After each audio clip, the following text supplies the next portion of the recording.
பெற்றோர்கள் இந்த தேகத்திற்கு ஜனனத்தை அளிக்கின்றனர். இந்த ஜனனத்தை மரணம் தொடர்கிறது. தாய் தந்தையரை விட கருணை மிகுந்த குரு ஜனன மரண சுழற்சி இல்லாமலே நாசம் செய்து விடுகிறார் என்று 28வது அத்தியாயத்தில் கூறப்பட்டுள்ளது. ஜனன மரண சுழற்சி என்பது இப்போதுதான் ஆரம்பித்தது என்று இல்லை. இதற்கு முன்பே நாம் பலமுறை பிறந்திருக்கிறோம், இறந்தும் இருக்கிறோம். பிறந்து இறந்து பிறப்பதையே கர்மாவின் பலனாகவும் பெற்றிருக்கிறோம்.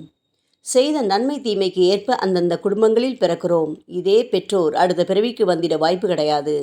ஆனால் குரு, சத்குரு, தெய்வம் இவை எத்தனை ஜென்மம் எடுத்தாலும் அத்தனையிலும் நம்மை தொடர்பவை. ஆகவே போன ஜென்ம காலத்தின் போதும் இதே சத்குரு நம்முடைய குருவாக இருந்தார் என்பதை அறியலாம். அதனால்தான் என் பக்தன், என்னுடையவன், என்னுடைய மனிதன் என்று பாபா நம்மை பார்த்து குறிப்பிடுகிறார். காரணமே இல்லாமல் கடவுள் மீது பக்தி செய்ய வேண்டும். அப்படிப்பட்ட பக்தி தான் மிக உயர்ந்தது. இந்த பக்தியையும் அக்கறையோடு முயற்சி எடுத்து சிரத்தையாக செய்ய வேண்டும்.